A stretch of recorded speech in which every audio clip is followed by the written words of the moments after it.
Zhumiu, kailan mo ibabalik ang utang mo kay Biaoje? 800,000 na ang naantala ng kalahating taon. Kailangan mong magbigay ng paliwanag ngayon. Biaoje, makinig ka sa akin. Hindi nagbabayad. Talagang naloko ako. Wala akong pakialam kung naloko ka. Naloko pa rin. Kailangan mong magbigay ng tiyak na sagot ngayon. Ah, ano ang gagawin ni Piaoji ngayon? Kailangan bang habulin pa? Mukhang malakas ang swerte ng batang ito. Mag-withdraw na muna tayo ngayon.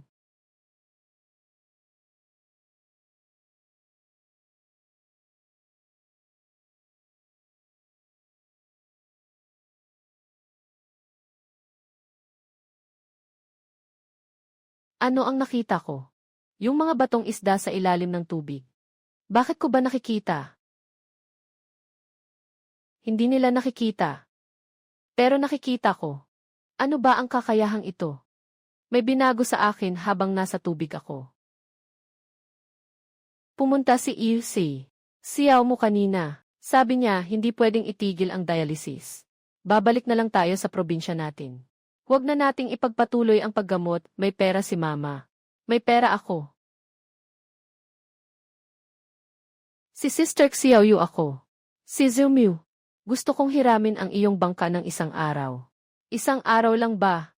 Anong nangyari sa'yo nang hiramin mo ang bangka? Gusto kong sumubok ng swerte sa dagat. Kita-kit sa pier bukas ng umaga, 6:00.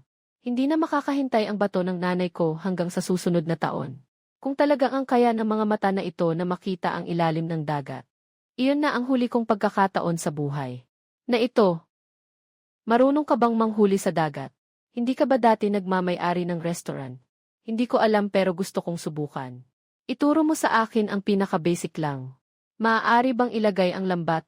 Maaari bang gamitin ang panghuli ng isda? Ituro mo sa akin, matututo ako ngayon.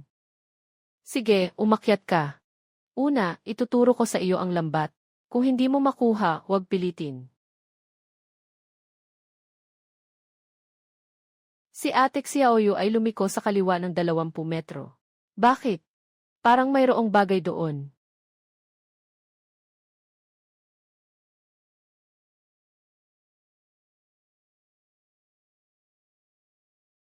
Dalawampu kulungan, puno ang mga kulungan.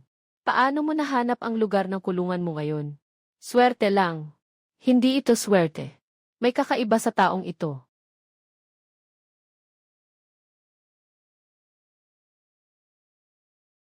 Maganda ang kalidad ng alimango na ito. Ilang lalagyan ang nakuha? 20 lalagyan. 20 lalagyan ang dami nito. Saan mo nahuli ito?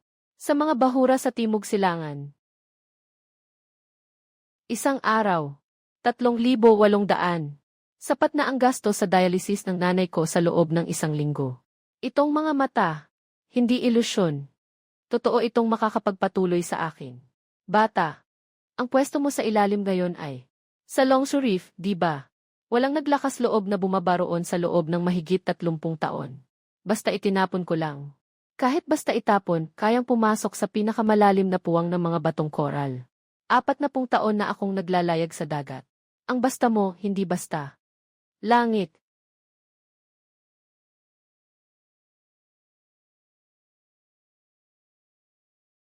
Dito nga.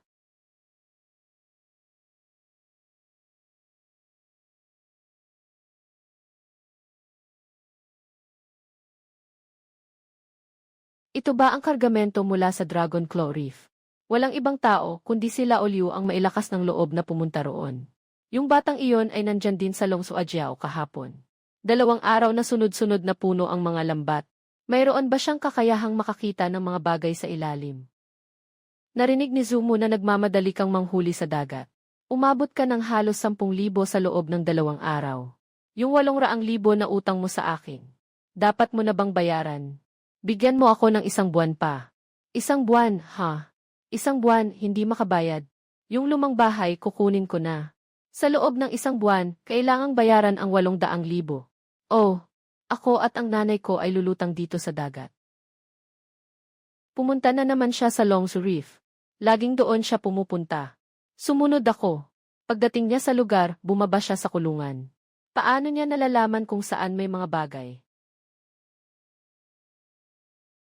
Sinasabi ng mga tao sa pantalan na meron kang kakayahang makakita sa ilalim ng dagat, na parang may pananaw ka sa ilalim ng tubig.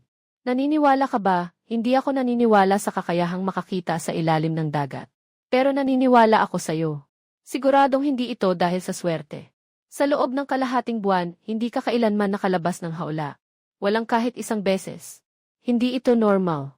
Zumu, may itinatago ka ba sa akin? Meron. Pero hindi ko maaring sabihin ngayon. Hintayin mo akong makabayad ng utang. Hihintayin ko si nanay na mapalitan ang bato. Sasabihin ko sa'yo lahat. Zumu, hindi tayo mag-uusap tungkol sa pera ngayon. Mag-uusap tayo tungkol sa negosyo. Susunod ang iyong barko sa akin ngayon. Akin na ang bahagi ng Longshuajiao. Pumunta ka sa iba pang lugar. Ang Longshuajiao ay pampublikong dagat. Utang mo sa akin ay 800,000. Hindi na ako ang may utang ngayon. Ako ang iyong kasosyo ngayon. Magkano ang kinikita mo araw-araw? Hintayin kong makuha ang buong 800,000 bilang puhunan. Magkakasundo tayo, hindi pwedeng ganito.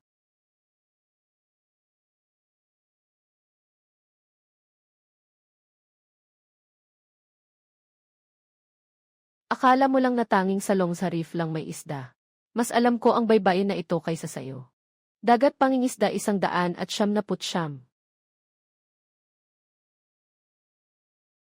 Pumunta si Biaoje sa bagong lugar ngayon.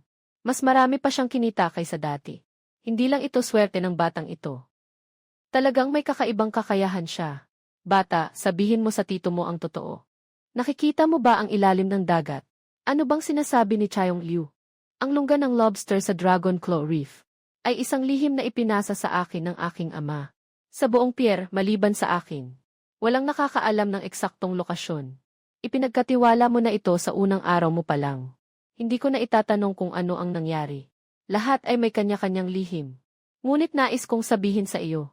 Ang dagat na ito ay hindi makikipag-usap sa tao. Makikita mo ang mga bagay na hindi nakikita ng iba. Ito ay isang biyaya at isang sumpa. Kung magagamit mo ito ng maayos, ikaw ay hari ng dagat.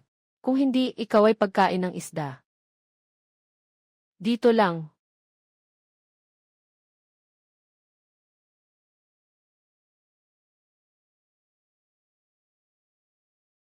Narinig ko. Kamakailan ay may lumabas na batang may heavenly eye sa Longswa Reef. Ako si Zhou. Hindi ako yung batang may mata sa langit. Mukha namang tapat. Kaya't lahat ng produkto mo, ibenta mo sa akin mula ngayon. Mas mataas ako ng 10% sa presyo sa merkado. Gumagawa ako ng retail. Hindi ako bumibili ng maramihan. Ulitin mo nga iyon. Hindi ako nagbibili ng maramihan. Sino mang nag-alok ng mataas, siya ang bibilhan ko. Isang batang mahirap na may utang na 80,000. Nakikipag-usap sa akin tungkol sa kondisyon. Tingnan mo ang kanyang background. Kanino siya may utang? Saan siya nakatira at sino ang mga kasama sa bahay? Sinasaliksik na ito ni Longje. Utang kay Zhao Biao. Nanay nasa ospital, may sakit sa bato. Ayos lang yan. Una, putulin ang pangungutang ni Zhao Biao. Para maging utang na loob niya sa akin. Tapos, dahan-dahan kong aayusin ang batang to.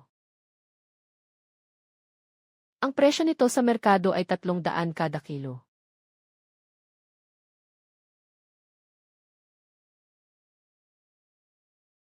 Wow! Labi, ito ay isang wild na dragon carp. Ilang kilo ito? Sukat. Dito ay mga banknote sa ibang bansa. WeChat o cash pa rin? Cash.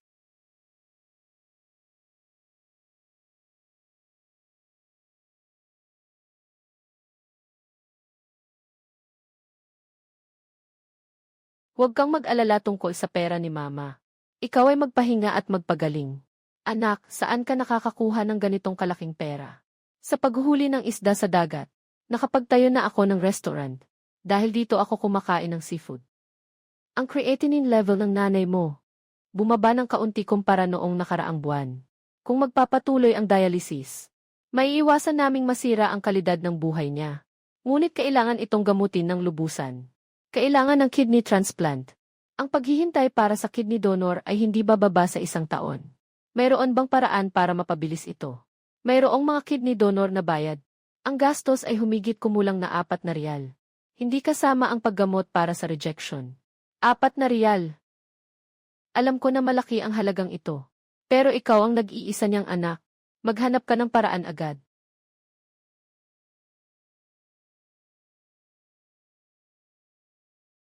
Anong nangyari sa nanay mo? Kailangan ng 4 na riyal para sa kidney transplant. Wala akong kahit 5,000 ngayon. 7,822. Mayroon ditong 8,000. Kukunin ko na ang naipon ko. Hindi ko maaring kunin ang pera mo. Wala namang nagsabi na para sa'yo. Kapag umarangkada ka na, babayaran mo ako kasama ang interes. Sa buhay na ito, may utang ako sa 2 tao. Sa nanay ko at sa kanya.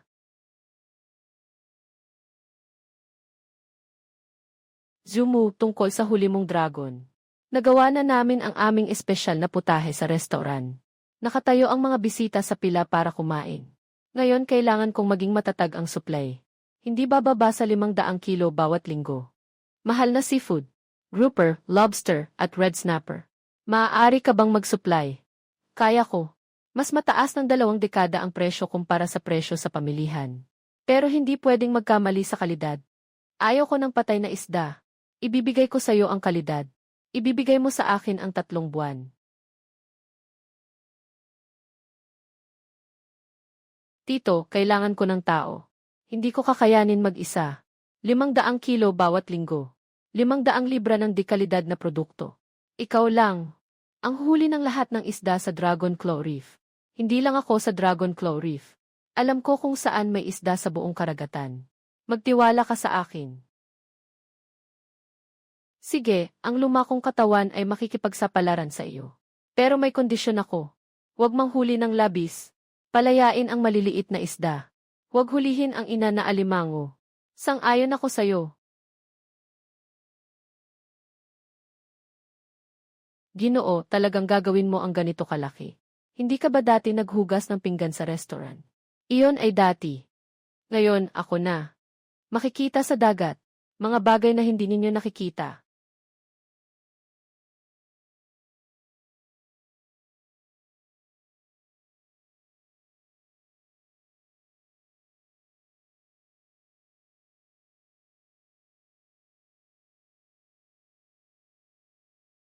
Ang mga isdang lapu-lapu ay pare-pareho ang laki. Maliwanag ang kulay. Nagtrabaho ako sa isang restaurant ng 20 taon. Hindi pa ako nakakita ng ganitong kalidad na produkto. Paano mo nagawa yon? Napili lang ang tamang lugar.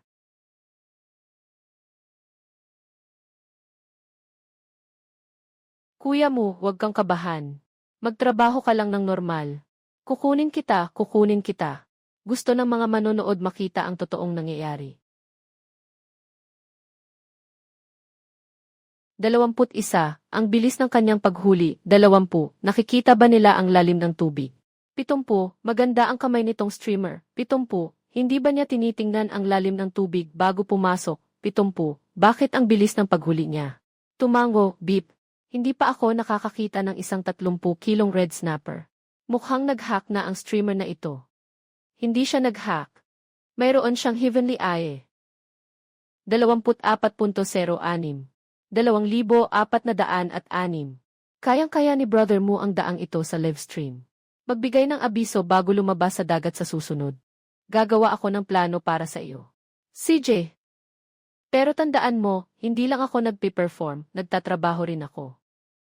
Hindi lang ito ang batang ito na nanghuli ng isda. Kinuha pa niya ang lahat ng customer online. May 15 taon na akong nagmamay-ari ng pamilihan ng Holy Sale. Unang beses akong natalo ng isang live streaming na nag-aangkat ng dagat. Gusto bang putulin ni Dragon ang kanyang daanan? Sa aming cold storage at port. Huwag siyang papuntahin sa dalampasigan. Bodong. Pangkalahatang gamit ang pantalan. Hindi mo siya mapipigilan. Maghanap ng ibang paraan. Hindi ba siya nagla-live? Unang ruta ng iligal na pangingisda. Nasisira ang ekolohiya. Papasukin ang mga mangingisda para mag-imbestiga. Ang ikalawang grupo, hanapin sila Uson. Ang kanyang hipag. Nagtatrabaho siya sa night shift sa tanggapan ng pamamahala ng daungan. Papasukin siya sa cabin ni Zumu. Maglagay ng 2 sirang lambat. Sabihin na ilegal ang paggamit niya ng lambat na panghuli. 2 hakbang sabay-sabay. Tingnan mo kung paano siya mamamatay. Naiintindihan ko, agad akong aaksyon. May nagulat na ikaw ay ilegal na nangingisda. Pang-agrikultura na lisensya sa pangingisda. Ipakita ang lahat ng tala ng isda. May mga ulat na may ilegal na kagamitan sa iyong bangka. Kailangan naming magsagawa ng masusing pagsisiyasat. Lahat ng dokumento ay maaaring suriin. Na-disfix na ang talaan ng huli sa ulap. Maghanap ng bangka. Walang anuman. Sasamahan kita sa paghahanap. Buksan ang live stream. Kailangan ng buong video. Ano ito? Ang lambat na ito ay hindi pumipili ng laki. Isang sali ng mga isda at hipon. Ang paggamit ng ilegal na lambat ay labag sa batas. Kaibigan, maaari ko bang tingnan ang plastic bag na iyon? Tingnan mo na lang. Ang amoy ng bag na ito ay mula sa mga isda sa loob ng barko. Ngunit may mga bakas ng dugo sa loob ng bag. Naging kayumanggi na ito. Siguradong 3 o 4 na araw na ito. Kahapon ng hapon, kakaligo ko lang sa kubyerta. Kung sa akin ang lambat, hindi ito magiging ganito katuyo. At saka, sa aking bangka, lahat ng kagamitan sa pangingisda ay may mga numero. 2023070707.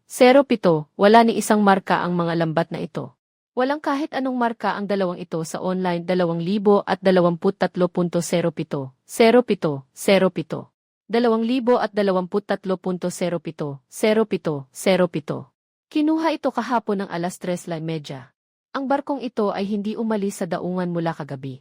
Hindi ito umalis mula sa daungan. Nasa ulap din ang aking record ng pagdaong. Kung ang lambat ay inilagay bago kahapon. Sa mga larawan ng paglilinis ng barko kahapon. Hindi pwedeng walang ganito. Kung nangyari ito ngayong araw, hindi talaga ako lumabas ng dagat. Walang dahilan para maghanda ng pamingwit sa kabina. Sino ang nakaduty kagabi? Suriin ang TCE sa Pier 3 sa gabi. Pumasok sa bakod. Nandito sa Pier 3 ng mga 4 na minuto. Nakuha ng surveillance ang profile niya. Ginoong Zhou, nagkamali ako sa iyo kanina. Sasaliksikin namin ang bagay na ito pag-uwi. Hindi maganda, Longje. Nahuli ng surveillance ang aking bayaw. Sabi ng ahensya ng pangingisda, kailangan nilang managot sa paratang. Walang silbi, hindi niya kayang ayusin ang ganitong bagay. Walang problema, hindi siya matitinag sa isang beses. May susunod pa. Hayaan muna si Lolo Sun at ang maliit na bayaw na bahala. Huwag mo nang isali ako. Ginoo Zhao. Kabuang supply sa 3 buwan. 52,800 yuan. Pagbawas ng gasolina at gasto sa paggawa. Netong kita ay 32,000.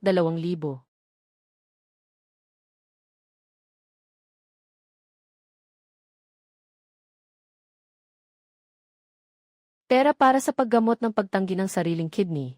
Nakahanda na rin ako. Ayusin ang operasyon sa lalong madaling panahon. Sinasabi mong nakalikom ka na ng 300,000. Sapat na iyon. Sapat na. Sa loob ng 3 buwan. Sapat na para makahanap ako ng paraan upang mabuhay. Talagang pumunta ka sa dagat para manghuli. Narinig ko na sikat ka sa dagat. Araw-araw nakikinig ako sa nurse habang nasa kama. Si Brother Chen yan nakahuli na naman ng malaking tanigi. Lahat yun pawang peke lang nila.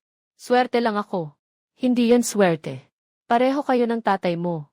Hindi kailanman gumagamit ng kompas kapag siya ay naglalayag.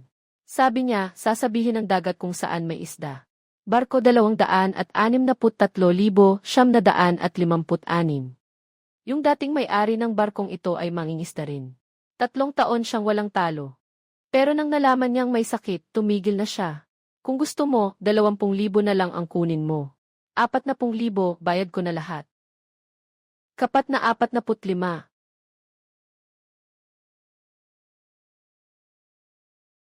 Mas malaki ang barkong ito kaysa sa dati mong barko ng 2 beses. Lalabas ka na sa dagat. Alaynan, limitado ang mga yaman sa baybayin. Sa malalim na dagat lang may malalaking isda. Natatakot ako. Natatakot sa anong bagay. Ang bangka ng tatay ko ay nagkaroon ng problema sa dagat.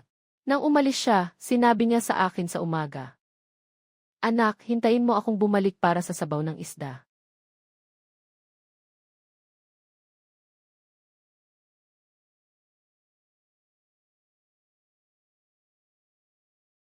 Malaking isda. Wild na malaking isda. Naglakbay ako ng ilang dagat. Pero wala akong nakita. Nandito pala sila. Wild na yellow croaker. Nasaan ka? Ako na mismo ang magdadala.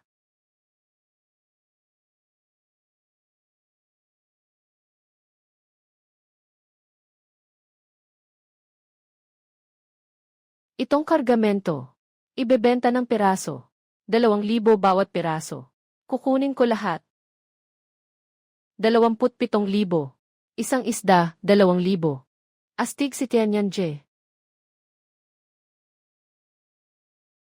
Abalon. Hindi ito karaniwang abalon. Ang diameter ng mga ito ay higit sa 20 sentimetro. Nakatagal ng hindi bababa sa 50 taon. Yung pinakamalaki sa kanila, mahigit sa 100 taon. Ang laki.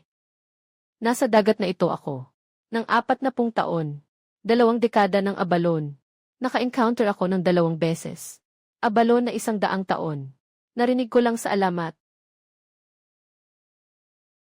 Ito ay isang eksperto mula sa Provincial Marine Research Institute. Sabi niya, ito ay isang pambansang protektadong uri. Hindi ito may bebenta. Ngunit nais naming makipagtulungan sa iyo. Gagawa ka ng sustainable development. Kami ang magbibigay ng teknolohiya at suporta ng patakaran. Antong kanin. Nasaan ang malaking grupo ng isda? Maaari ba kaming makasama sa isang shoot? Hindi maaari. Ito ay isang pana-panahong migratory route. Sa susunod na dumating ang grupo ng isda, ipapaalam ko sa inyo ng maaga. Paano mo alam kung kailan darating? Alam ko lang. Itong batang ito, talagang inakala niyang siya ang hari ng dagat.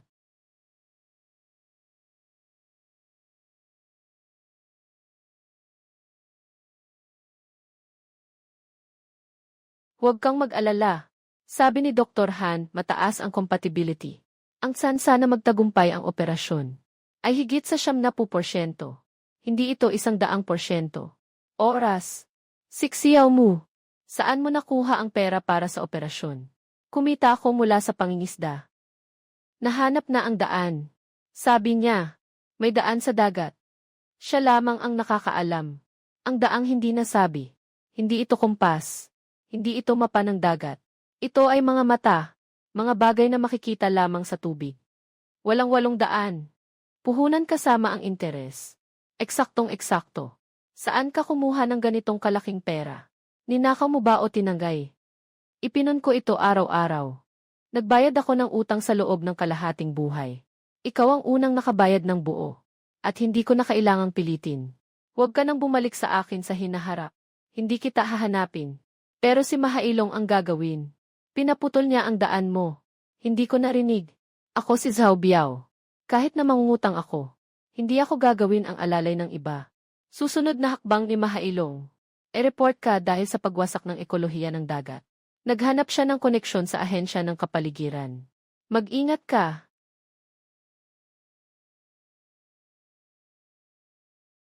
May nag-ulat na sobra-sobra ang iyong pangingisda. Nawasak ang mga coral reef. Nagtatrabaho sa mga lugar na ipinagbabawal ang pangingisda. Kailangan namin ng on-site na pagsusuri. Bukod dito, ito ang mga larawan na ibinigay ng nagsusumbong. Ang koordinat na ito ay nasa bahagi ng dagat na aking pinag-aralan noong nakaraang linggo. Pero mali ang lalim. Ang hugis ng pagkakalat ng mga coral na sirang ay hindi rin tama.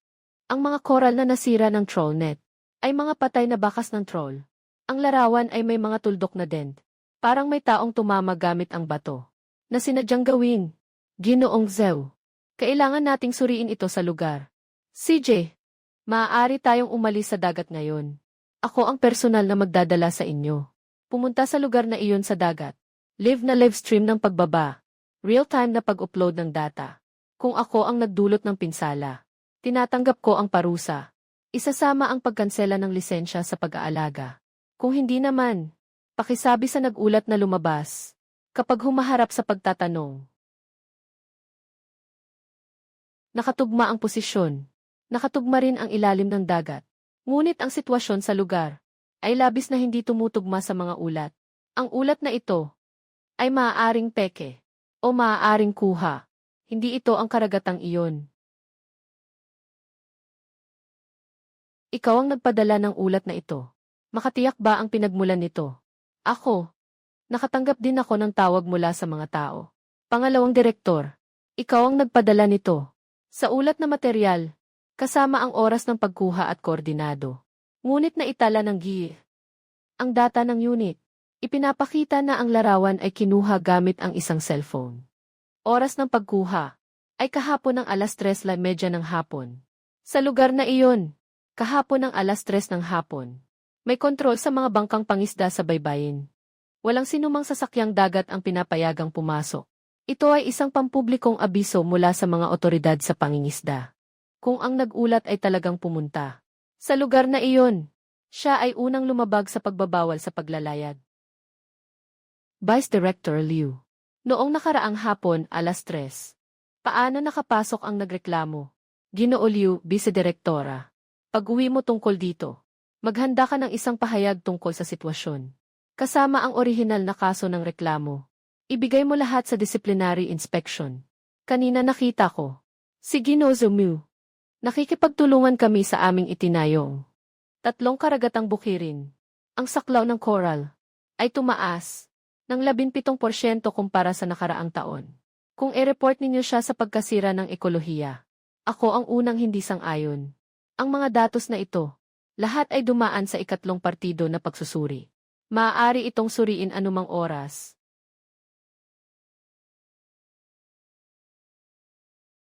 Kakalabas mo lang sa dagat. Paano mo nalaman kahit ang ETH metadata ay nakikita mo? Hindi ko ito nakita. Iyon ay dahil sa araw na iyon si Mahailong ay nag-imbita kay Vice Director Liu na kumain. Zhao Biao ng maaga. Sinabi niya sa akin ang petsa. Naghanap ako ng kaibigan para mag-verify tungkol sa abiso ng pagbabawal sa paglalayag sa lugar na iyon. Nakatugma ito. Hindi lang niya kayang makita ang tubig dagat. Mas nakikita pa niya ang puso ng tao. Ang galaw ng pagkain at gabay. Hilingin ang bayad. Nakapirma na ang mga hotel. Eksklusibong direktang supply ni Zhumiu. Lahat ng matagal na naming kliyente na wala na. Wala nang ibang paraan. Mag-imbita siya na magkita. Dalong seafood. Lahat ng ipapak. Magbigay ka ng presyo. Malinis na imbakan. Pwesto sa pantalan. Sasakyan para sa pamamahagi. Listahan ng mga kliyente. Lahat ay handa na. 2 milyon. Ang mga asset na ito ay bumababa sa halaga. Nagkakahalaga na ng 305. Iyan ang iyong kalkulasyon. Ayon sa aking kalkulasyon, naubos ko na ito. Kalahati ng iyong malamig na imbakan ay walang laman. 3 sasakyan mo ang nakaparada. 2 milyon. Iyan ang para sa iyong order.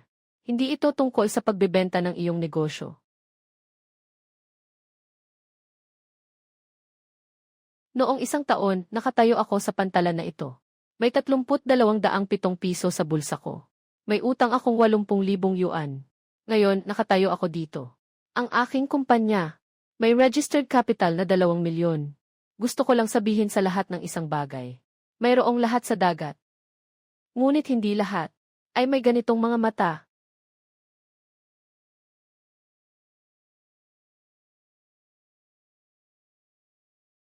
Tatay, sabi mo noon na may daan sa dagat, na ikaw lamang ang nakakaalam. Ngayon, nakahanap din ako ng daan. Mas malalim lang ito ng 30 metro kaysa sayo. Mas malalim lang ito ng 30 metro kaysa sayo. Ngayon, ikaw na ang presidente ng kumpanya. Maghuhuli ka pa rin ba ng isda? Ang chairman ay nasa opisina. Ikaw ang naghuli ng isda. Nakatayo ka sa unahan ng bangka. Hindi ako nagtatrabaho sa opisina. Paano naman ako? Hindi mo na kailangan ngayon. Ang aking bahay bakasyonan. At hindi mo na rin kailangan ang aking bangka. Ano pa ang maitutulong ko sa iyo? Nakatulong ka sa akin. Mula nang wala akong anuman. Hindi kailangan ng homestay. Hindi kailangan ng bangka. Ito ay ginawa ko noong araw na nag-aani ako ng abalon. Nag-ukit ako ng buong araw. Sabi ng nanay ko, kung gagamitin mo ito, makipag-propose ka sa kanya. Baka isipin niyang kuripot ka. Hindi kuripot. Ito, mas mahal pa kaysa sa diamante.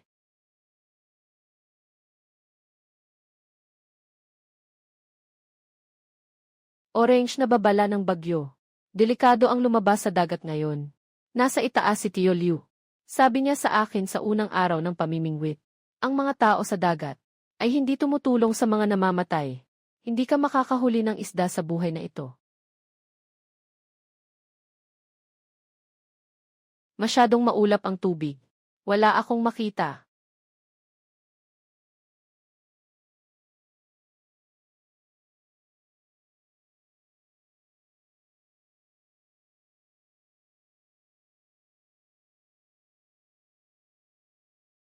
Paano ka nakarating dito? Ang alon at hangin. Itinuro mo, nakikinig sa alon. Yung batang iyon, hindi tumitingin sa mapa, hindi tumitingin sa gift. Sabi niya, nakikinig siya sa alon. Kaya niyang marinig kung gaano kataas ang mga batuhan at gaano kalayo mula sa tubig.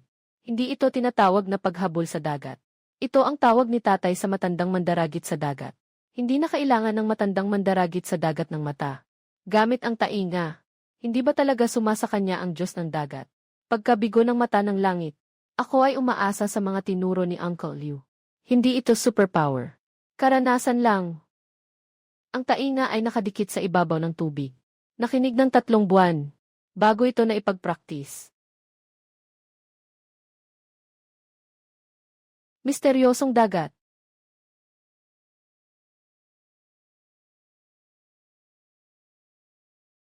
Nakalubog na bapor ng dinastyang Ming.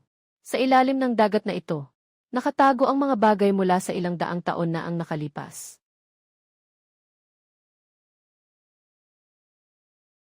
Piraso ng porselana. Tingnan ang anyo at kulay ng glazur. Sa huling bahagi ng Ming, dati nitong ruta ay bahagi ng Silk Road sa dagat.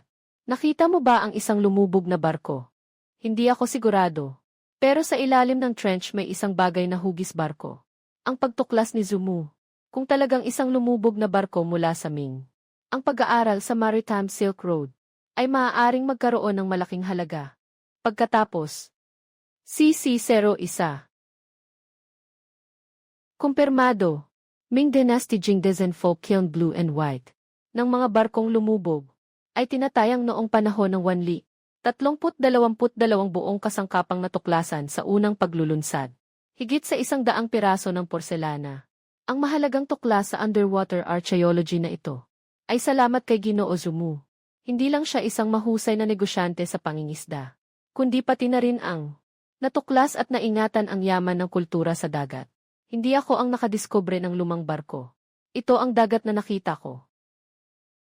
Ako ay isang mangingisda, pero mas malalim lang ang aking paglusong kaysa sa inyo.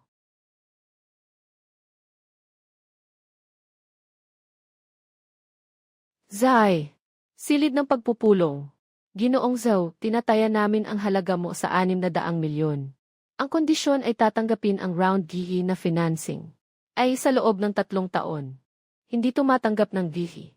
Ang karagatan ay hindi merkado ng mga stock. Gamitin ang pera ng mga mamumuhunan para manghuli ng isda sa dagat. Hindi ko kayang gawin iyon. Ibig sabihin, ayaw nang lumaki. Hindi kailangang maglista para lumaki. Ang halaga ng deep sea ay hindi nasa presyo ng stock. Nasa bawat kilo ng huli mula sa ilalim ng dagat. Lahat ay may sariling tatak. Dati, akala ko ang utang na 800,000 ay kayang pumatay sa isang tao. Ngayon, napagtanto ko na ang kayang pumatay sa tao ay hindi utang, kundi ang hindi makita ang daan. Buti na lang, nakita ko na. Sa pinakalalim na bahagi ng dagat, matapos ilunsad ang 3 barko na ito, ang kakayahan nyo sa panghuli ay nasa bawat tahanan ng mga mamamayan sa baybayin araw-araw na nasa hapagkainan. Kahit isang isda ay galing sa inyo, ang grupo ng Kiji. Hindi lang sa baybayin. Susunod na iluluwas sa Southeast Asia at Middle East. Southeast Asia. Mas malaki ang puso mo kaysa sa akin noong mga panahong iyon. Higit pa sa isang karagatang tahimik. Sa buhay ko, mula sa pagiging nagpapautang naging subordinates na ako. Ngunit wala akong reklamo. Siyang nagturo sa akin na sa halip na mangutang, mas mabuting magtrabaho. Ang mga nagtatrabaho ay makakaangat. Bluefin tuna. Sa buong bansa, ang mga tao na kayang manghuli ng isda ng matatag ay hindi higit sa 50. Isang taon na ang nakalipas, naglilinis pa ako ng mga plato. Ngayon, nandito ako. Tinitingnan ang isang grupo ng mga isdang nagkakahalaga ng ilang milyon na lumalangway sa ilalim ng aking bangka. Livestream. Handang bumili ang Tokyo Tsukiji Market sa mataas na presyo. Basta't maganda ang kalidad. Maaaring pag-usapan ang presyo. Unang klase ng bluefin tuna belly. Sa Japan, nagkakahalaga ito ng ilang libong yen bawat 100 gramo. Sobrang galing. Ang ganda nito. Sobrang nakakamangha. Sobrang nakakamangha na ito. 70 dakilang tae. 19 ubi, napakakahanga-hanga. 75 ang paaralang ito, napakadakila.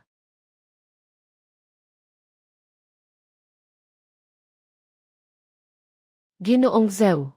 Naghahanap sa iyo si Genji. Lin Man.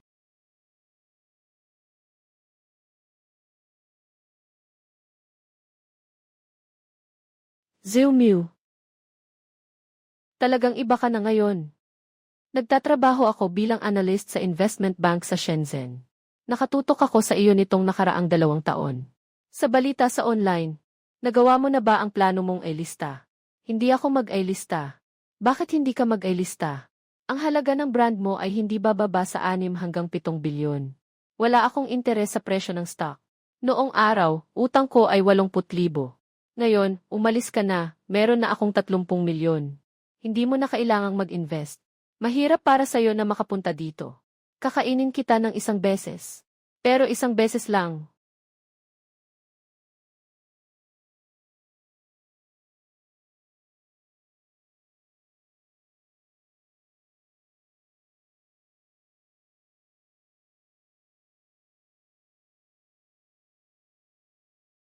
Nakatitig ka sa wedding dress. Hindi. Menu ng seafood. Wala nang kailangan pang tingnan. Naka-reserve na ako ng kasal. Sa dagat. Sa aming bagong barko. Dito mismo magpapalibot ng 50 mesa.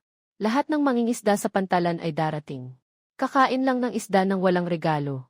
Saan ka pa magaganap ang kasal sa barko? Kami ay mga mangingisda sa dagat. Hindi nag-aalay sa langit at lupa, kundi sa dagat. Tama, nag-aalay sa dagat. Noong ikinasal ang tatay mo, sa bangka ng mangingisda rin iyon ginawa. Ito ay hindi porselana. Hindi rin kahoy. Sobrang bigat, mahirap iangat.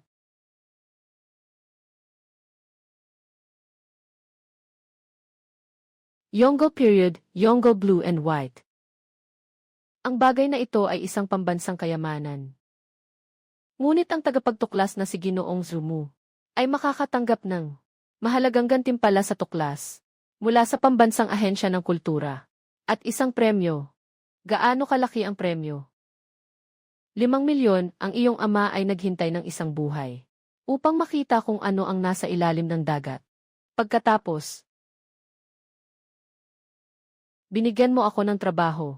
Nakalimutan mo kung paano kita niligawan noon. Naalala ko, pero binigyan mo ako ng 1 buwang palugit. Kung wala ang 1 buwan na iyon, hindi ako magpapasya na umalis sa dagat. Salamat sa buwan na iyon. Sa buhay kong ito, ikaw lang ang pinagsisilbihan ko. Biaoje, ikaw ang gwardiya dito. Hindi si Biaoje. Si Master Zhao ito. Kapag pumasok ka sa pantalan, hanapin mo ako para magparehistro. Pagkatapos ng pagpapalabas ng mga GFE ni Zhu, inaasahang sa loob ng 2 taon, ang densidad ng mga yaman ng isda sa paligid ay maaaring tumaas ng 40%. Wala nang dapat ipag-alala sa sobrang pangingisda. Hindi lang tayo naglalagay ng mga isda. Kailangan ng bawat pastulan ng mga sensor. Real-time na pagsubok sa temperatura ng tubig, alat at kalidad ng tubig. Ang datos ay isinasabay sa ulap. Lahat ng mga bangka ng kooperatiba ay maaaring tingnan ito anumang oras. Hindi kailanman nagkukulang ang dagat sa tao. Bibigyan mo ito ng tahanan. Ibinabalik nito sa iyo ang buong puok pangisdaan. Ginoong Ahmad. Siyang labis na nasiyahan sa huling suplay ng inyong kumpanya ng mga asul na isda. Napaka-satisfied. Nais ng kanilang pitong bituin na hotel na mag-sign ng kontrata para sa lingguhang supply ng mga di-kalidad na sariwang pagkaing dagat. Walang limitasyon sa uri. Tanging kalidad ang tinitingnan. Maaari naming garantiyahan ang kalidad. Ngunit may isang kondisyon. Kailangan ninyong magbayad ng 50% ng halaga bago ang kontrata. Sumang-ayon si Ginoong Ahmad. Maaari siyang magbayad agad ng paunang deposito na $2 milyong.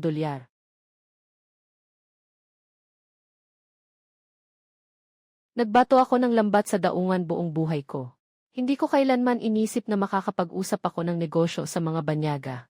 Ngayon ang araw ng paglalayag ni Tianyanje. Ang aming layunin ay Bluefin Tuna. Bluefin Tuna 70-20 Tianyanje. Go. 20 Tianyanje. Go, go. 20 Bluefin Tuna 1745 Tianyanje. Go. 20 Tianyanshai. Go. 20 Tianyanje. Go. 77 Tianyanje, hindi pwedeng matalo, hindi pwedeng matalo 20-28. 20 Tianyanje, hindi pwedeng matalo, hindi pwedeng matalo 78 Tianyanje, go, nahuli na. Tianyanje, go, nahuli na, 70 Tianyanje, hindi pwedeng matalo, hindi pwedeng matalo. Hindi pwedeng talunin si Brother Tianyan, hindi pwedeng talunin, umalis na tayo, tawag. Ngayon, magtungo tayo sa silangan. Mas maganda sa dagat sa labas.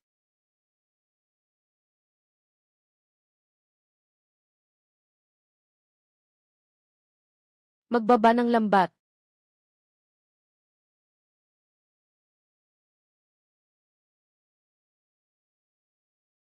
Live stream ng isang beses. Kabuang manonood na umabot sa 12 milyon. Benta sa pagbebenta. 7 milyon. Nagawa niya ang bagong record sa kategorya ng sariwang produkto. Bagong record sa isang laban sa pagbebenta. Bagong record sa isang laban sa pagbebenta.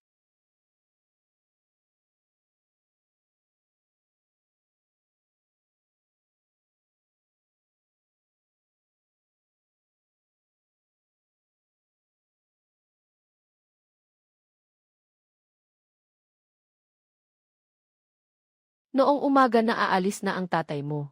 Ipinasok niya ang notebook sa kamay ko. Sabi niya, babalik siya para punan ito. Hindi niya na ito napunan. Nilamon siya ng bagyong yun noong pagkakataong iyon. Papa, yung lugar na hindi ka nakarating, ako na ang pupunta. Nakapinta ka ng buong buhay mo. Ako na ang magpapuno nito.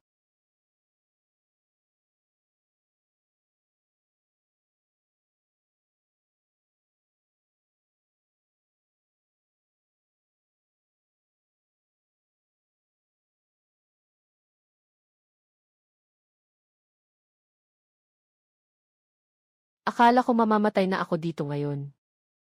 Hindi. Ang dagat na ito. Nakatitig ako.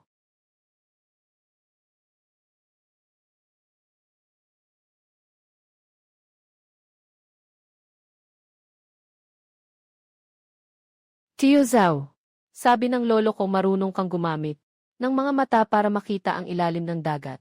Ikaw ba ay nagbago mula sa hari ng mga dragon ng dagat? Hindi ako hari ng mga dragon ng dagat. Noong bata ako, natatakot din ako sa dagat. Natatakot akong lamunin ng dagat ang tatay ko. Hindi na ito ibabalik sa akin. Ngunit kalaunan na pagtanto ko, hindi nakakatakot ang dagat. Ang nakakatakot ay hindi mo ito nauunawaan. Ang mga linya na iginuhit ko sa pisara ngayon, ay hindi ko nilikha. Ito ay mula sa aking mga nakausap na mga araw at gabi sa dagat. Matapos ang maraming ulit na pagbangga sa mga bato na ipinta ko rin. Bawat sentimong kinita ko mula sa dagat. Kailangan kong ibalik sa dagat. Suporta sa edukasyon. Pagbangon ng mga nayon, pagbabagong-bago ng mga nayon. Magkano ang naibigay mo? Personal na nag-donate ng 10 milyon. Ang kumpanya ay magbibigay pa ng bahagi. Nakatira ako sa tabing dagat na ito ng kalahating buhay. Nakakita na ako ng napakaraming bangka pangisda. Bihira ang bumabalik na punong-puno. Marami ang walang dala at nahuhulog pa sa dagat. Ikaw ang unang tao na nagbato ng kinita. Sa dagat. Bata, nag-donate ka ng 10 milyon. Masakit sa puso, hindi ba? Hindi masakit. Pinakain ako ni Hai at ng buong pamilya ko. Binahagi ko sa kanya. Noong araw, nagsikap ang tatay mo. Nag-ipon ng kalahating taon para mabili ang maliit na bangka. Ayaw niyang mapahiran ito ng ulan. Binabalutan niya ito ng plastik na tela. Ang ulan na tinangay ng malaking barko ko. Sapat ng pang-ulan sa 10 maliit na bangka.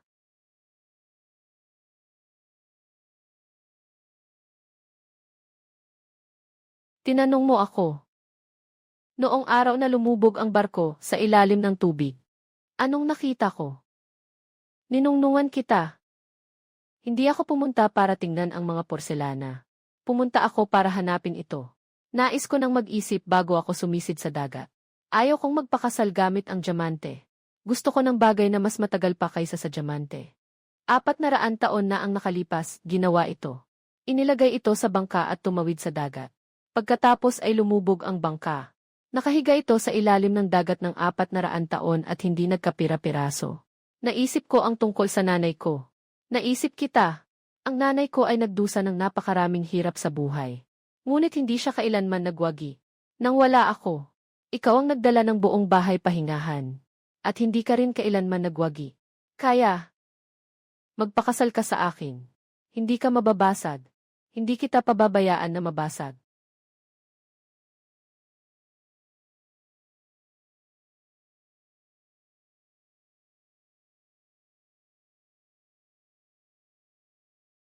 Ang isang paggalang ay hindi lang sa langit.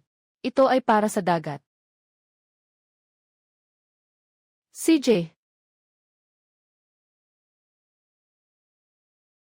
Yung isda na ito ay mahal na pwedeng palit sa isang sasakyan. Ipapakita lang ito ng buong buo. Si Zumu, nagpakasal na siya. Ang mga isdang ilaw ay nakain na ng ilang libong piraso. Mas marami pa kaysa sa handa ko noong ikinasal ako noon. Mas mapagbigay pa. Kinuha niya mismo. Lumabas na siya ng dagat 4:00 ng umaga. Sinasabi niya na paborito ng bagong kasal ang malaking yellowtail. Kailangan niyang makain ito ngayong araw, na siya mismo ang nahuli. Sabi mo, itong batang ito. Ganyan talaga ang ugali niya. Masyado siyang matigas at mahirap kausapin. Ha ha ha. 70 taon na ang paaralan namin. Ito ang unang pagkakataon na may nag-donate ng ganitong karaming libro. At yung mga mapa ng dagat. Sa wakas, may makikita na ang mga bata sa klase, na talagang may kaugnayan sa dagat. Principal, magdadagdag ako ng isang larawan.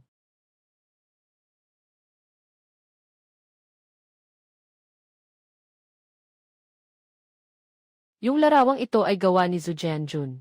Hindi niya natapos ang elementarya. Pero siya ang pinakamahusay na mangingisda dito.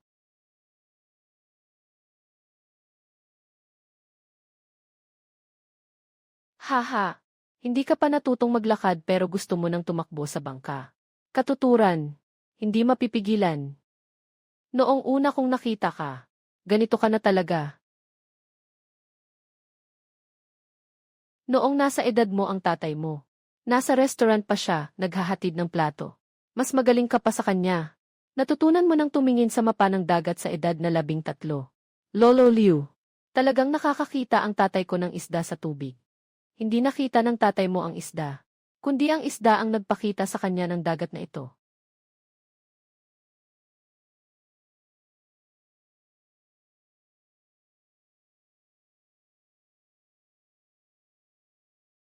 Si AJ ay nag-renew ng lahat ng kontrata sa 3 bansa sa Timog Silangang Asya. Si Zoe, yung bata, sabi niya hindi siya magpapahinga sa bakasyon. Gusto niyang makipagtulungan kay Laoliu. Sa pagpapalawak ng Blue Ocean, hayaan mo siyang pumunta. Para doon, natagpuan namin ito sa iyong retina. Sa mga photoreceptor cells. Isang uri ng special na electromagnetic induction protein. Ang protina na ito ay naroroon din sa mga electric eel sa malalim na dagat. Ngunit ikaw ang kauna-unahang tao na natagpuan na may ganitong protina. Hindi ka Diyos. At hindi ka halimaw. Ikaw ay evolution. Kaya ang langit na mata ay hindi mystical. Kung kailangan talagang ikategorya, ito ay siyensya. Mayroon kang likas na sonar sa iyong katawan na mas mahusay kaysa sa anumang mayroon ang tao. Ang mga kagamitan sa ilalim ng tubig ay sensitibo. Nasa iyong retina kami.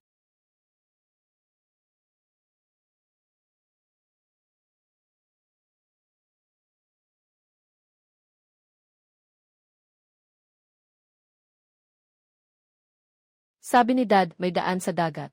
Akala ko, nakikita lang ito ng mata. Ngayon ko lang naintindihan. Hindi ito mula sa mata, kundi mula sa buhay.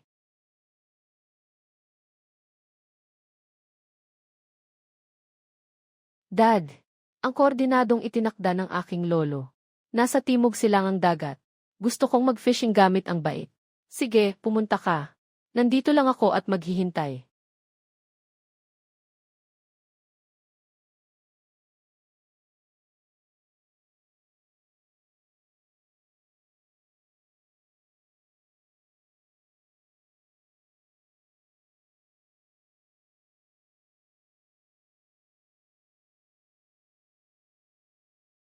Mahigit 100 libra.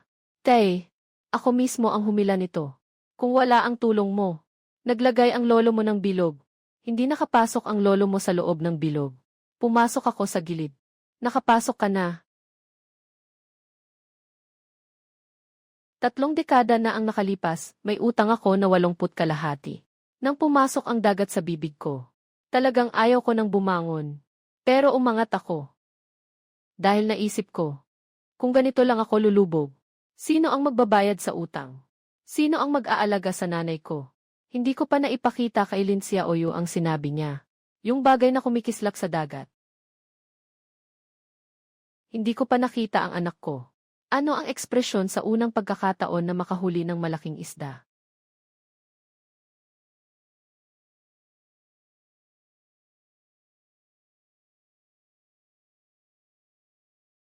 Ang mga utang ko, mga taong kailangan kong alagaan. Kailangan kong umakyat sa dalampasigan.